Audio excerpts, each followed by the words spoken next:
चाहे सत्ता हो, संसाधन हो, जिनसे उनको वंचित किया गया है उनको हक दिलाने का है। अब हक ये है कि आप मान लीजिए पूरे देश का जो संसाधन को दो भागों में बांट दीजिए, तो एक ऑर्गेनाइज सेक्टर हो गया, एक अनऑर्गेनाइज सेक्टर। ऑर्गेनाइज सेक्टर में जितने सरकारी महकमे हैं वो सब आ जाते हैं, पीएसयू से लेकर यूनिवर्सिटी से लेकर के। अगर डाटा की बात करें तो आप देखिए कि जैसे आरटीआई की रिपोर्ट है कि कहीं भी एक भी अगर यूनिवर्सिटियों में प्रोफेसर ओबीसी के नहीं है, दलित के नहीं है, माइनॉरिटी से नहीं है या आदिवासी से नहीं है, तो सवाल है कि जो इस वर्ग से आने वाला स्टूडेंट है वो किसके अंडर में रिसर्च करेगा, उसको रिसर्च कौन कराएगा, एक सवाल है। और रिसर्च किस पर होते हैं, जो देश की समस्या है, देश की समस्या में सबसे ज़्यादा भुक्तभोगी कौन है, जो मार्जिनलाइज सेक्शन है, जो वंचित समाज के लोग हैं, एससी एसटी ओबीसी माइनॉरिटी के लोग हैं। सबसे ज़्यादा परेशानी, सबसे ज़्यादा पीड़ा, सबसे ज़्यादा गरीबी की वंचना, अगर भुखमरी की वंचना, अशिक्षा की वंचना, रोजी रोजगार की तंगी की वंचना जो है यही समाज झेल रहा है, क्योंकि संख्या में समाज ज़्यादा है। इस देश में बहुसंख्यक आबादी एससी एसटी ओबीसी माइनॉरिटी की है।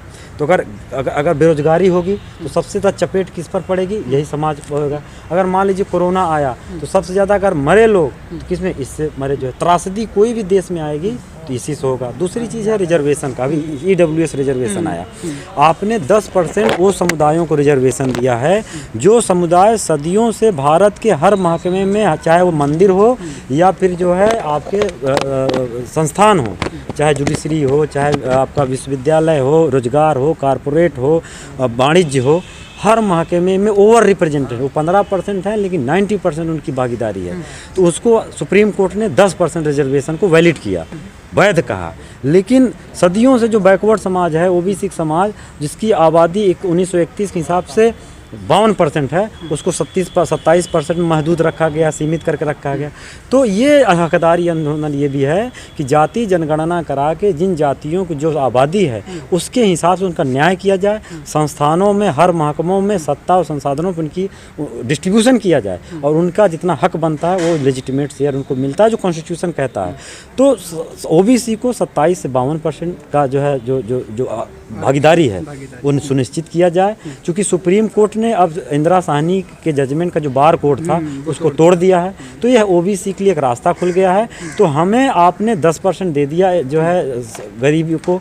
अब गरीब कौन है ये भी तय नहीं है। जैसे उन्होंने कहा कि हम आर्थिक रूप से पिछड़े लोगों की बात कर रहे हैं। अब आर्थिक रूप से पिछड़े तो सब है, उसमें अगर आर्थिक रूप से पिछड़े आर्थिक आधार होता तो बताइए 3-4 जाति उसमें क्यों है, बाकी जो हजारों जातियां वो उससे वंचित क्यों हैं। इसका मतलब ये आर्थिक आधार पर रिजर्वेशन नहीं है, ये जाति आधारित रिजर्वेशन है, जिसको आर्थिक आधार का मुलम्मा पहना करके देश की जनता को भ्रमित किया जा रहा है, खास करके एससी एसटी ओबीसी माइनॉरिटी के लोगों को। दूसरा ये है कि भाई जो प्राइवेट सेक्टर है, आने वाले दिनों में आपका जो अर्थव्यवस्था है अब जो है मिश्रित अर्थव्यवस्था से पूंजीवादी अर्थव्यवस्था की तरफ भारत जा रहा है। चाहे कांग्रेस का रिजीम रहा हो या भाजपा का रिजीम, एफडीआई आ रही है, निवेश हो रहा है, विदेश की कंपनियां आ रही हैं। तो वो विदेश की कंपनियां जिस तरीके से अमेरिका, ब्रिटेन में जो है अफर्मेटिव एक्शन का फार्मूला लागू हुआ है, उसी तरीके से जो यहाँ का जितना उद्योग धंधे लग रहे हैं, जितना कारपोरेट लग रहा है, जितनी इंडस्ट्री लग रही है, उस इंडस्ट्री में वहाँ के लोकल्स जो हैं, जो यहाँ के मूल निवासी जिसको कहा गया, या जो यहाँ के एससी एसटी ओबीसी माइनॉरिटी हैं, उनकी हकदारी उन उद्योग धंधों में, उन रोजी रोजगार के जो संभावनाएँ खुल रही हैं, उन रोजी रोजगार के संभावनाओं में इनकी भागीदारी सुनिश्चित हो, ताकि इनकी आने वाली पीढ़ियां इकोनॉमिक रूप से सक्षम हो, तकनीकी रूप से सक्षम हो, और जितने रोजी रोजगार देश में लगाए जा रहे हैं, विकसित किए जा रहे हैं, उसमें इनका हक बांट के दिया जाए। ये नहीं कि सिर्फ वादे किए जाएं। वह बांट के हक का मतलब है, जैसे कि इस देश में महिला रिजर्वेशन की बात आई तो ये बोला गया कि भाई महिला रिजर्वेशन में किस महिला की, तो जो एससी एसटी ओबीसी की महिलाएं हैं उनका जब भी हो तो उसको बांट दिया जाए, पहले से उनका हक सुनिश्चित कर दिया जाए। उसी तरह हम चाह रहे हैं कि जो भी रोजगार आ रहे हैं, जो भी कंपनियां आ रही हैं, वो अपने यहाँ फार्मूला लागू करें। और सरकार, ये जो सेंटर की सरकार है, चाहे किसकी भी सरकार हो, इस समय तभी जो है भाजपा की नीत गठबंधन है, एनडीए की सरकार है, इन सरकार के जो नेता हैं, जो रहनुमा हैं, इनसे हम लोगों की भी मांग है कि जितने भी कारपोरेट लग रहे हैं, जितने भी उद्योग धंधे भारत में लग रहे हैं, उन उद्योगों में, उन आर्थिक संसाधनों में एससी एसटी ओबीसी माइनॉरिटी के लोगों की भागीदारी सुनिश्चित की जाए। ये हमारा मांग है, ताकि आने वाली पीढ़ी एक अच्छा जो है एक व्यवस्थित और जो है गरिमापूर्ण जीवन जिए, जो भारत के संविधान में जिसका प्रॉमिस किया गया है। एक तो ये है।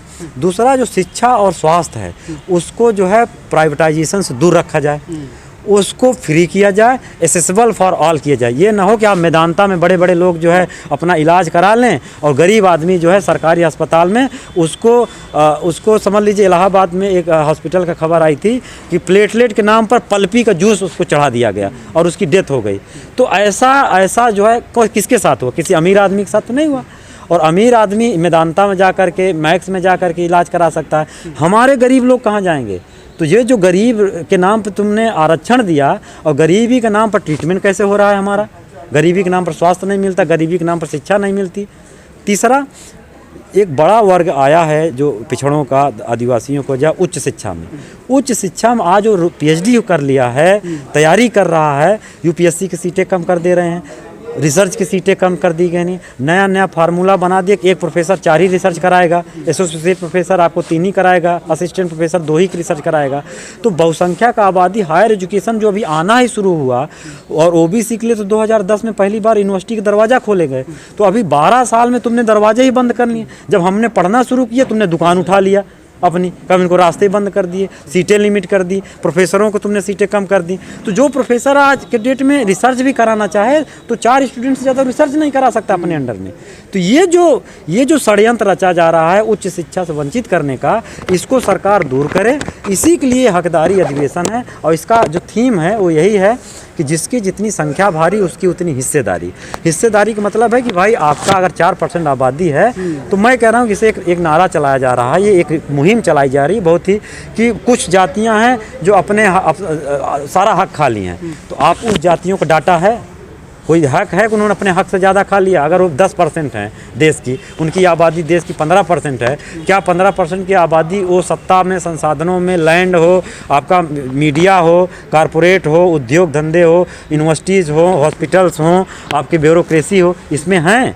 अगर नहीं है, सरकार ये क्लेम नहीं कर पा रही है, तो ये जो तकनीकी के माध्यम से, मीडिया के माध्यम से, जो कारपोरेट घरानों की मीडिया हैं, आप लोगों की भाई वैकल्पिक धारा की मीडिया हैं, आप लोगों ने उन सवालों को उठाया जिनके सवालों से आम जो मेन स्ट्रीम तो नहीं कहना चाहिए, एक तरीके कारपोरेट बैक्ड मीडिया जो है उसको उठाती रही है। तो हम चाह रहे हैं कि एक ऐसा तकनीकी के क्षेत्र में, कम्युनिकेशन के क्षेत्र में एक ऐसा धारा बने जो हाशिए की आवाज़ को सच में रखे। तो ये आज के हकदारी का अधिवेशन का एक ही मकसद है। आपने जो मुद्दे बताए वो बड़े मुद्दे हैं, EWS का है, प्राइवेटाइजेशन का है, जाति जनगणना का है, तो इसके लिए आपकी क्या प्लानिंग है? और दूसरा कि जो बहुजन पार्टियां हैं वो कहीं ना कहीं इन मुद्दों पर बड़ी खामोश रहती है, जैसे EWS का भी बहुत ज़्यादा किसी ने क्रिटिसाइज नहीं किया, तो उनके बारे में आपकी क्या राय है और आपकी अपनी प्लानिंग? देखिए, ये जो Indian federation for social justice है, इसके तहत हम जो है आपको अलग अलग जो है संगठन बनेगा, वकीलों का भी संगठन होगा, रिसर्च स्कॉलर का भी संगठन होगा, किसानों का भी होगा, मजदूरों का होगा। चूँकि हम ये इसलिए कर रहे हैं कि हम जानते हैं कि जो सोशल जस्टिस वाली पार्टियां हैं, जिनको इस मुद्दों को बहुत ईमानदारी से लड़ना चाहिए था, आज वो ईमानदार नहीं हैं, और हैं तो बहुत ही नाक बहुत सिकोड़ करके अपना गुणा भाग करके देख रही हैं।